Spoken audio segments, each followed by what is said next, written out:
Welcome to Through the Bible with Les Feldick, a 30-minute walk through the Scriptures, teaching in-depth Bible truths that change people's lives. Now, here's your host, Les Feldick. Okay, once again, fourth program for this afternoon, and for those of you in the studio, this will end this session, and hopefully, if everything falls in place, we'll end the book of Hebrews, and that'll finish up book number 52 for those of you watching us on television. If you're interested in this series of programs, why, you just call and order the book number 52. My wife loves that. Okay, I think that's about it. We don't need any more announcements. Most of you out on television know who we are and what we're doing, and we're just going to get right back into the book. And Hebrews chapter 13, and we're at verse 10. Hebrews 13, verse 10. Where, remember, I'm always stressing that I feel Paul wrote this book of Hebrews, and especially when he made mention of the body, back there in one of the previous verses. All right, now he says in verse 10, we have an altar whereof they have no right to eat who serve the tabernacle or the temple. In other words, those still under the law. Now don't forget, and I've mentioned this before, that while Paul is writing this, the temple is still going. It won't be destroyed yet for another several years. Now, I don't know exactly when Hebrews was written. I don't know if anyone does. But if it was written in the early 60s, then the temple isn't destroyed, until 70 AD. So never forget that the temple is still going while our New Testament is being written. In fact, I think I made mention of it in one of the earlier lessons in Hebrews. It had just struck me while we were taping that day, that wasn't it amazing that God didn't permit any of the other empires or even the Romans to destroy the temple until Paul's epistles were completed. Because after all, until Paul's epistles were completed and the age of grace was now made available, the temple was necessary. It was the only approach to God. But now with the age of grace opened up and Paul's epistles finished, God could permit the temple to be destroyed, and it was. All right, but now then, when he's writing, it's still operating. So we have an access to God that those who were still under temple worship didn't understand. They didn't know what it was. Verse 11, for the bodies of those beasts, those sacrificial animals, whose blood is brought into the sanctuary by the high priest for sin. Now that, of course, was a reference to the Day of Atonement. They are burned outside the camp. Now the camp here in Hebrews, of course, is a reference to the city of Jerusalem.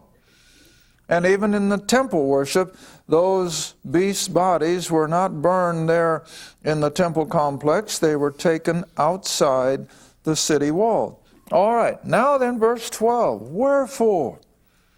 Wherefore, since even the sacrificial animal for the Day of Atonement had to be burned outside the city wall, wherefore Jesus also, that he might sanctify the people with his own blood, in other words, his work of the cross, his death, his shed blood, he too suffered where?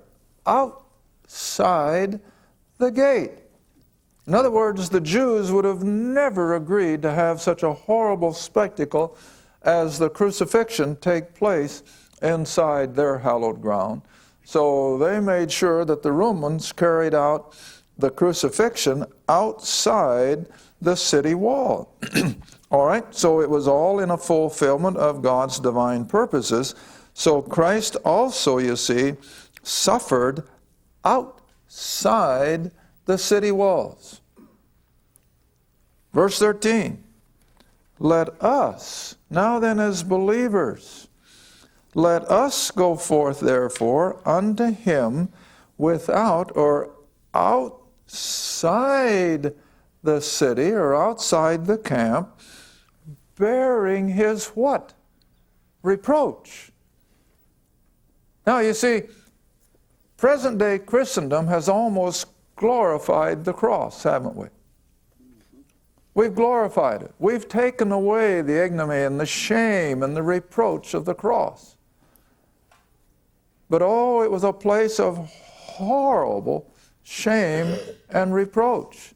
All the sin of the world, all the filth of mankind's sin was laid on Christ as he hung on that cross, and we can't comprehend that. I think I said it in our last taping session. I said it in a couple of my seminars in the last month. There isn't a man alive that can understand all that took place at that cross. You and I can't comprehend it. When God reckoned all the sin of mankind as having been placed on the sin bearer. Now listen, you and I have got a vague notion of sin, but we can't fathom the depths of it like God does. And yet he laid it all on Christ. And so it became a place of horrible, horrible reproach. Nothing glamorous about it whatsoever. Nothing. And yet it's in that place of reproach that God poured out not only his wrath, but also his what? Mercy. See, that's why I maintain it's no longer mandatory for us to pray the so-called sinner's prayer. God be merciful to me, a sinner. Hey, that's already done. Why ask for something that's done? It becomes ridiculous. God poured out his mercy. All of heaven's mercy was poured out to compensate for the wrath of God. And for us to now come back and say, oh, God, be merciful to me, hey, it's ridiculous. It's already done. And so we say, if you're going to cry out for mercy, then you're telling God he didn't. But yes, he did. And so his mercy has already been accomplished. And so there is the admonition now then in verse 13 again. So let us go out and bear that reproach that he bore. Christianity has never been popular. You know that. From the very onset of Paul's apostleship, it was almost a guaranteed step leading to persecution. I can't comprehend as I go back and look at Paul's early believers who came out of paganism with all of its lust and all of its sexuality and all of its immorality. And they turned their back on all that and stepped into God's saving grace, but at the same time they stepped right into the jaws of persecution. It's amazing that they stood it. And the Thessalonians, of course, were the epitome of all that, and that's why Paul wrote to them first, that they were withstanding the pressures of persecution as new believers. Now, most of us have been raised up in it. We've been Christians all our life. And if persecution comes, I imagine most of us will be able to stand. I don't think all of us would, but most of us. But even for us, it's something we don't like to think about. But in the early days of Christianity, it was a guarantee to step out of that into persecution. It was a place of reproach. And how many believers today would be willing to do that? All right. Verse 14. For here, in this earth, in this life, we have no continuing city. We're just here for a little while. We're passing through. We're strangers. We're not even citizens of the planet. Now, on the way up, I just happened to hear them quote our former president, and he claimed to be a citizen of this world. Well, so be it. But I'm glad I'm not in his shoes. I'm not a citizen of this world. I'm a citizen of heaven. And every believer is. Our citizenship, Paul says, is already in heaven. So we can't be looking for a continuing city on this earth. Now, Abraham did. You know, we saw that back in chapter 11. Abraham looked for a city whose builder and maker was God. Well, Abraham was of the earthly promises. And he will yet one day experience those earthly promises. But for us, no. Our citizenship is in heaven. We're looking for that which is heavenly. And our citizenship is up there, and we're just strangers. You remember I always use, instead of the Great Commission going out into all the world and baptizing people, I like one a lot better that Paul gives in 2 Corinthians. What is it? Be an ambassador. Be an ambassador, because if your citizenship is in heaven and you're here on this earth, where are you? Well, you're in foreign territory. Well, if you're a citizen of one country and you are representing that country in a foreign area, what do you have to be? An ambassador. An ambassador. And that's all we are. We're just ambassadors. We are a reflection of our homeland. At least we're supposed to be. All right? And so all of this, the Apostle Paul is bringing out, that when we identify ourselves with the reproach that was the cross, and the world knows that now because we're identified with his death, burial, and resurrection, that we're different. We're not like they are. And hopefully that they can see we're different in a better vein, not a worse. But see, this is what I think gets to be such a reproach to the Lord. So many Christians are not a good ambassador. They're anything but. They are a bad reflection. In fact, whenever I speak of our being ambassadors, I'm always reminded of one of our best sellers 10, 15, 20 years ago, and the title of it was The Ugly American. Maybe some of you remember reading it. The Ugly American. What was it? It was a exposure of the horrible lifestyle of our American foreign service people. How that they lived lives of drunkenness and immorality in their places of duty in foreign countries. They were a bad reflection of America. And so the title was Ugly Americans. Well, you could write the same thing of Christians. Ugly Christians are Christians who are a bad reflection of their homeland. And so here we are to identify with the reproach of the cross. Not a place of something beautiful. It's a place that becomes glorious when he overcomes all this with his resurrection power. But the cross itself was a thing of reproach. It was God's wrath being poured out on sinful, or for sinful men, on God the Son. All right, now then, verse 15. By him. In other words, because of what Christ has done for us in the horrors of the cross, let us offer the sacrifice of praise to God continually. That is the fruit of our what? Lips. That's the kind of sacrifice God is looking for. The fruit of our lips, giving what? Thanks. Now, I think I made comment in one of the previous programs. There is nothing that God demands more or appreciates more from the life of a believer than what? Thanksgiving. If you're not living a life of thanksgiving, don't expect God's blessings, because God has every right for a believer to just constantly be thankful. Be thankful.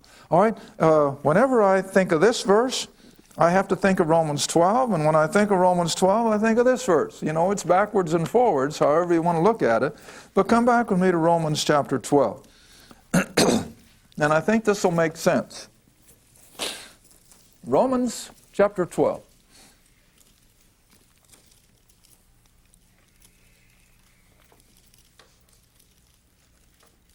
Romans chapter 12, verse 1. Romans 12, verse 1. Where Paul writes to you and I as blood-bought believers, I beseech you, therefore, brethren, by the mercies of God, that you present your bodies, your flesh and blood body, that you present your bodies a living sacrifice. Now, we normally think of a sacrifice as something that what? Gives up its life. But Paul isn't talking about us to go out and lay down our life and all that. But we are to be a living sacrifice, holy and acceptable unto God, which is your reasonable service. In other words, it isn't something that God is being unreasonable. This is something that every believer should be able to do without any problem whatsoever. And that is to present our bodies a living sacrifice, holy and acceptable unto Him. Now, keep that thought as you come back again to Hebrews chapter 12, or 13 rather, and see why I make the connection. Verse 15 again. So by Him, because of what He has done in that place of reproach outside the city walls, where the religious community would have nothing to do with Him. Does that ring a bell? I hadn't intended to say that either. But isn't that true? Most of Christendom today doesn't want that much to do with the cross. They like a social gospel, but they don't like the cross anymore. They sure don't want the blood, because it's a place of reproach. All right, but now then, because of the place of reproach and what He's accomplished, now we can come back and offer a what? A sacrifice. A sacrifice of praise, the fruit of our lips. Well, goodness sakes, what are the lips a part of? Your body. And I think you can rightfully tie these two portions together. That if you want to live a life that is pleasing to God, a living sacrifice, all you have to do is just use your lips in praise and thanksgiving. And God will be pleased. I know He will. All right? So we offer up the sacrifice of praise once a month, once a quarter. No, continually. Every waking moment of our life, we should be just simply praising God in one way or another. And that's not asking too much. That's not asking a bit too much. I dare say there isn't a parent sitting here that wouldn't just swell with pride if every day one of your kids would call from some distant place and just, thank you, Mom. Thank you, Dad, for all that you've done for me. Wouldn't that just swell your whole being? We think God's any different? There's nothing He likes better than to have His children approach Him with praise and thanksgiving for what He's done, for what He's doing, for what He is. See? All right, time to go on or we won't get Hebrews finished. Giving thanks to His name. Now when you do that, the next verse just naturally follows. But to do good and to communicate, don't forget, for with such sacrifices God is well pleased. Now maybe that could entail some financial sacrifice to help someone in need. Maybe it would involve sacrificing some of your time and use it for the good of someone else. You can use your own imagination for that. All right, now verse 17, he comes back to the same admonition that he had up there in verse 7. It's almost a repetition. Obey them who have the rule over you. Now, for the Hebrews, this, of course, was the leadership of especially the Jerusalem church, Peter and the 11. Obey them who have the rule over you. Submit yourselves, for they watch for your souls as they must give account, that they may do it with joy and not with grief, for that is unprofitable for you. In other words, if you want to bring it into your own church situation, there's certainly nothing that's saying you can't.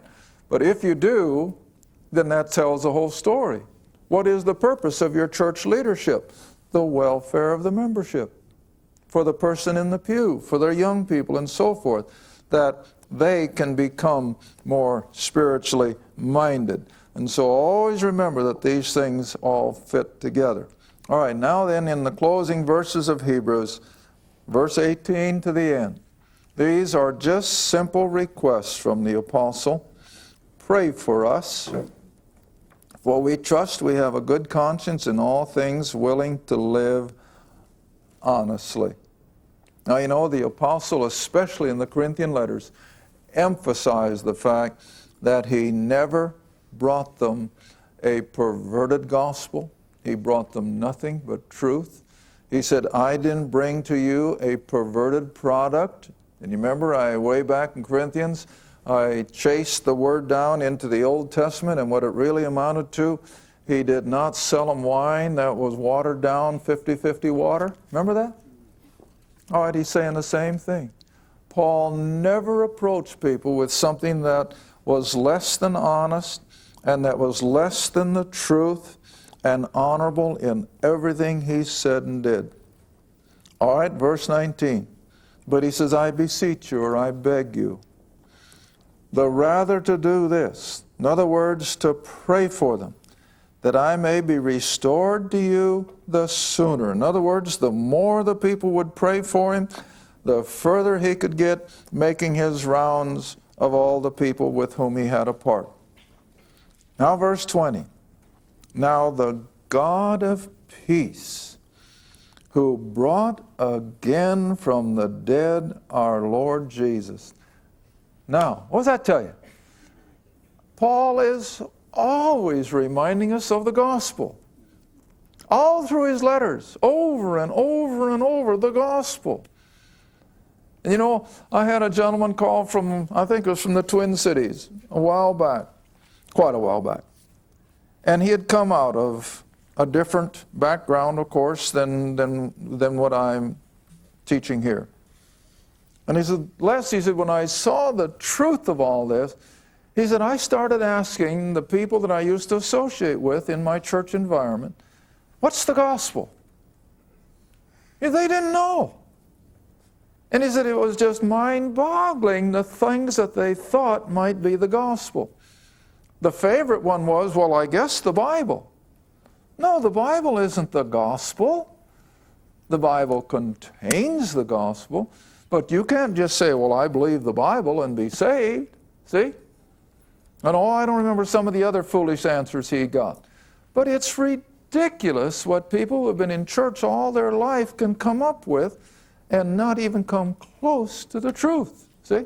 And so Paul just says the same thing, that the Lord Jesus, who was brought again to life from the dead, which is the crowning point of our salvation, that great shepherd of the sheep. Now there again, he's talking Jewish language. Now I don't set this in concrete, and I don't just get all shook up if people don't agree with me. But if I understand the Scripture, do you know that Gentiles are not referred to as sheep? It's always Israel. Israel, to whom the 23rd Psalm was really spoken. The Lord is my shepherd. That was Israel speaking. The Lord himself was always referring to the sheep and the shepherd. And when you get to the last sign miracle of John's gospel, and they're having the fish on the fire, and the Lord puts Peter on the spot, and he says, Peter, lovest thou me more than these? And I'm sure he was pointing to the fish. And Peter says, Lord, thou knowest I love thee. Feed my what? Sheep. Peter, lovest thou me more than these? Lord, you know I love you. Feed my sheep. And the third time. And every time it was the same answer. Feed my sheep. Now isn't it amazing that Peter, a man's man, agreed to that with a handshake? You don't know what I'm talking about, and I don't expect you to. Come back with me to Galatians. Come back with me to Galatians. I just shared this with someone, I think, on the phone this morning or last night. A gentleman's handshake. You know what that involves? Honesty, integrity. All right, Galatians chapter 2. And remember the setting? Paul has now been out ministering to Gentiles for about 18 years. Let's see, 12, about 15 years. About 15 years, Paul has been ministering to the Gentile world. But what's been happening? The Judaizers from the Jerusalem church are coming under his teaching and confusing the issue by telling them they had to keep the law and practice circumcision and all that.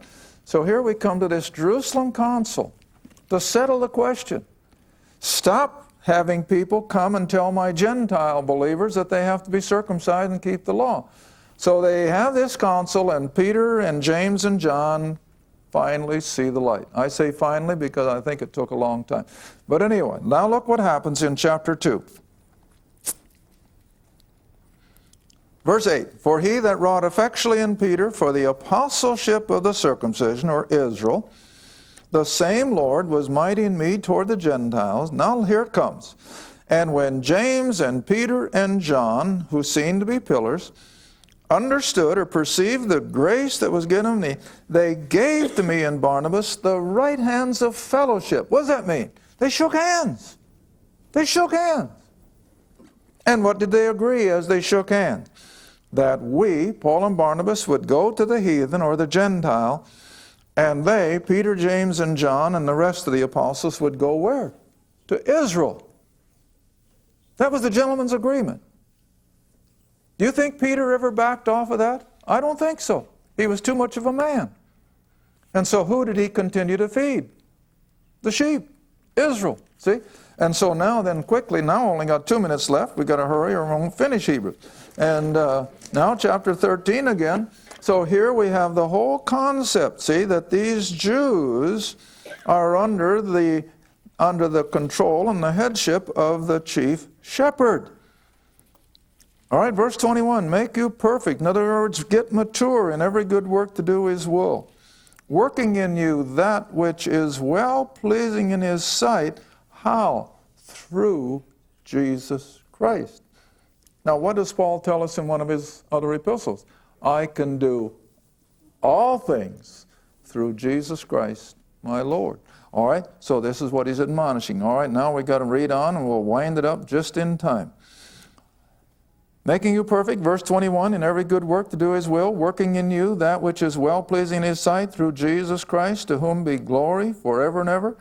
And I beseech you, brother, permit the word of exhortation, for I have written a letter unto you in few words. Know you that our brother Timothy. Now, who would naturally call Timothy his brother? Paul. And so here's another reason I feel that he's the writer, and that he's set at liberty, with whom, if you come shortly, I will see you. Salute all them who have the rule over you. And so we come to the end of Hebrews. Thank you for watching Through the Bible with Les Feldick. Through the Bible is a partner-supported ministry. If this program has been a help to your study of the Scriptures, and you'd like to see others enjoy the teaching, your support would be greatly appreciated. Write to us at Les Feldick Ministries, Route 1, Box 760, Kinta, Oklahoma, 74552. Or call 1-800-369-7856. Remember, all programs are available in printed form, audio cassette, and videotape. Be sure to tune in next time to Through the Bible with Les Feldick.